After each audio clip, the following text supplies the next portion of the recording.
안녕하십니까. 저작거리에서 바라본 20세기 예술, 오늘 1924년 브루통의 초현실주의 선언입니다. 1924년에 소비에트에서 레닌이 사망하고요. 그리고 영국에서는 최초로 노동당 정부가 탄생합니다. 그리고 이슬람 제1의 성지 메카에 압둘 아지즈 이븐 알 사우드가 입성을 하는데요. 그는 사우디아라비아의 초속을 놓고요. 그리고 1926년 독립왕국 사우디아라비아의 왕이 되죠. 프로이트는 1920년 젖을 쾌락 원칙을 넘어서해서 인간의 내면의 쾌락 충동과 함께 죽음 충동, 그러니까 에로스와 함께 타나토스가 있음을 설파하는데요. 이와 함께 다세스, 이히, 그리고 유베르 이히, 이를테면 인간 내면의 삼각형을 제안합니다. 영어로 하면 이드, 에고, 슈퍼에고가 되고요. 번역하면 이드, 자아, 초자아 정도가 되겠죠. 적당한 우리말 번역이 없는 이드는 성이나 공격성과 관련돼서 인간 내면의 원초적 충동을 의미합니다. 보통 성적 충동을 의미하는 리비도를 포함해서요. 넓은 의미에서 무의식으로 이행하는 영역 전체를 말하기도 합니다. 앞에서도 말한 적이 있는데 프로이트의 제자 카를 융에게 리비도는 생명심으로서 무의식 그 자체를 말하고요. 1924년 오스트리아 정신분석의 알프레드 아들러는 저서 개인 심리학의 실천과 이론을 발간합니다. 간략하게 말하자면 아들러의 스승 프로이트는 무의식의 억압적인 측면에 관심이 많았고요. 동료 카를 융은 무의식의 창조적 역할에 관심이 많았죠. 반면에 아들러는 자아 성장의 의지 또는 자기 우월성의 의지에 관심이 많았어요. 그래서 아들러는 정신분석, 사이코아날리시스란 표현보다 개인 심리학, 인디비주얼 사이콜로지란 표현을 선호합니다. 비슷한 맥락에서 컴플렉스란 심리학 용어를 제안하기도 하고요. 정체가 모호한 무의식보다 자아의 적극적인 역할에 관심이 많았던 아들러의 심리학을 자아 심리학, 에고 사이콜로지 정도로 이해해도 무방할 것이라고 나는 생각합니다. 그리고 이로 인해 아들러는 스승 프로이트와는 결별하게 되죠. 프로이트와 융이 20세기 예술에 끼친 영향력에 비해 아들러의 영향력은 비교적 희미하다고 말할 수 있겠지만 20세기 예술가의 전위적인 측면과 관련해서는 시사하는 바가 적지 않을 것이라는 게 나의 생각입니다. 1924년 의학도였던 프랑스 시인 앙드레 브루똥은 초현실주의 선언을 발표합니다. 이성과 합리주의를 부정하고요. 무의식의 세계에서 끌어내는 정신적 차원의 울림을 강조합니다.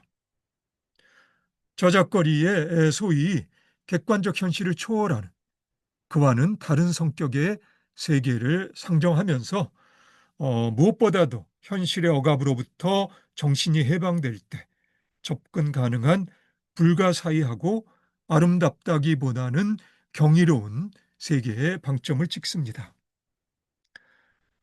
다다의 급진적인 파괴로 인해 폐허가 된 전통의 잔재 위에 대안적 세계를 구축할 수 있는 가능성을 브루통은 초현실주의적 작업에서 봅니다. 제1차 세계대전의 암울한 충격으로부터 회복의 조짐이 엿보이는 현실 인식이라고도 할 수 있겠네요. 1924년 제1선언에서 사실주의 비판과 초현실주의적 방법론으로서 자동기술법을 브루통은 제안합니다. 그리고 1930년 제2선언에서 프랑스 작가 루이 아라공이나 시인 폴 엘리와르 등으로 대표되는 마르크스주의의 변증법적 유물론과 초월적 신비주의라는 대립적 구도를 융합시키는 방법론으로서 비의적 연금술을 제안하죠. 그리고 1942년 제3선언 여부에 붙이는 전언이라는 글에서 그러니까 제3선언은 하지 않고요. 여부에 붙이는 전원이란 글에서 상업주의의 세례를 받은 초현실주의적 경향에 경고를 보냅니다. 내 생각에 특히 살바도르 달리라는 동료를 염두에 두고 있지 않았나 그렇게 생각이 됩니다. 결국 초현실주의는 절대적 비순응주의로서 저작거리의 세속적 가치에 영합하지 않는 인간의 자유를 의미한다는 것이 브루통의 생각이죠. 어린 시절의 기억을 다시 깨워내는 브루통의 말입니다. 삶은 다른 곳에 있다.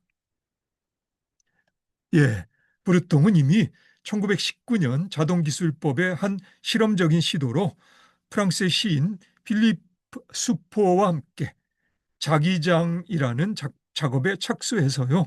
1920년에 그 결과물을 발표하는데 글쎄요. 그 밖에도 이런저런 우연적 기법들이 시도되지만 아무래도 문학 쪽에서보다는 미술의 영역에서 초현실주의적 성과가 도출되었지 않았나 그렇게 나는 생각해요. 독일의 화가 막스 에른스트가 즐겨 쓴 콜라주 기법은 이질적인 것들의 병치를 통해 독특한 효과를 거두어내고요. 에른스트는 그 밖에도 문지르기 기법인 프로따주나 바탕색 벗겨내기 기법인 그라따주 기법 등을 효과적으로 작업에 접목시킵니다. 그러니까 브로따즈 기법은 이렇게 뭐 동전 같은 거를 종이 밑에 놓고 연필로 막 이렇게 문지르면 이렇게 어떤 형태가 드러나죠. 그리고 그라따주 기법은 색들을 여러 색들을 칠하고 그 위에 까만 어떤 그 이 크레용, 뭐 크레파스 같은 걸 색으로 덮여서 그걸 칼로 이렇게 벗겨내면 그 아래에서 어떤 형태가 드러내는 어떤 색채들이 특별한 방식으로 드러나는 그런 효과를 어, 염두에 둔 그런 작업들입니다. 브루통이 의지하고 있는 초현실주의의 출발점은 프로이트의 정신분석학이죠. 그러니까 심층 심리학으로서 프로이트가 제안한 가설 무의식입니다. 무의식은 말 그대로 인간의 의식이 닿지 않는 것이고요. 다시 말해 인간의 의식이 그 실제에 다가갈 수 없는 영역입니다. 잠재의식까지는 저작거리 보통 사람의 경험으로도 대체로 설득 가능한 개념이라 할 수 있지만 무의식이라 하면 실제로 학자들을 포함해서 무의식의 존재를 받아들이기 어려운 사람들도 당연히 있을 겁니다. 의식이 도달할 수 없는 곳이거든요. 어쨌든 그나마 꿈이라는 현상이 있어서 의식이 잠든 사이에도 생명체의 내면에서 작용하고 있는 그 무엇이 있다는 정도는 받아들일 수 있을 거고요. 개략적으로 프로이트의 무의식은 드러나는 인간의 욕망이 빛이라면 그 욕망의 그림자로서 어둠으로 가려져 있는 영역이라 할 수 있습니다. 생명체로서 번식과 관련된 성이라는 조건과 소멸과 관련된 죽음이라는 조건을 중심으로 다양하게 얽히고 꼬이는 실타래들이 무의식이라는 영역에서 또아리 틀고 있다면 예술은 어쩌면 일시적이나마 그 실타래들의 끝을 잡고 형태를 부여하는 짜집기의 작업이라고 비유할 수도 있을 겁니다. 프로이트는 승화라고 표현하죠. 스페인의 화가 살바도르 달리는 때로는 극사실주의에 가까운 뛰어난 묘사력으로 저작거리에 보통 사람들도 다가가기 용이하게 무의식의 가설적 영역을 형상화하는 데 비교적 성공하죠. 그렇게 상업주의적인 위험성도 다분히 있고요. 한편 프랑스 태생 미국 화가 이브 탕기는 해저의 원형질적 이미지를 통해 무의식의 영역이라 짐작되는 거의 추상에 가까운 작품들을 남깁니다. 초현실주의를 주도한 브루통은 마르크스주의자였으나 점차로 초월적 신비주의에 경도되어 갑니다.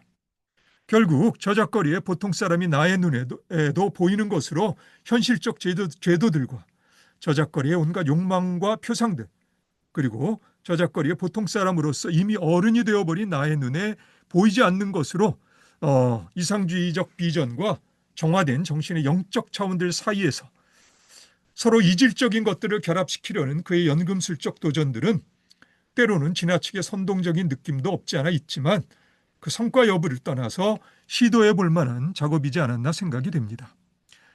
앞에서도 언급했던 시인 엘리엇의 평론 전통과 개인적 재능에서 엘리엇이 한 말이었죠. 실제로 나쁜 시인은 흔히 의식적이어야 하는 부분에서는 무의식적이고 무의식적이어야 하는 부분에서는 의식적이다. 이런 언급은 초현실주의를 이해하는 데 주요한 단서가 됩니다. 저작거리 보통 사람으로서 내 생각에 깨어있으면서도 꿈꿀 수 있는 나로서는 아직 멀어 보이기만 하는 차원의 능력은 초현실주의적 상상력과 감수성의 핵심이라 할 수 있겠네요. 1924년 프랑스의 화가 페르낭 레제와 미국의 영화작가 더들리 머피가 공동으로 작업한 그리고 미국의 화가 만 레이도 손을 넣은 영화 기계적 발레가 미국의 작곡가 조지 엔타일의 음악으로 상영됩니다. 음악은 30분 정도의 길이였고요. 영화는 15분 남짓한 초현실주의적 성격이 느껴지는 실험 영화였습니다. 서로 연관 없어 보이는 이미지들의 반복과 일견 심란한 음악의 조합이 발레하고는 아무 상관없이 저작거리에 보통 사람들에게는 다가가기 어려운 전위적 작업이었지만 20세기 실험 영화 역사에서는 주요한 작품으로 평가됩니다. 이렇게 소개 정도에 머물 수밖에 없는 나의 한계는 분명하고요. 자, 그러면 우리 초현실주의적 이미지를 몇 점 볼까요?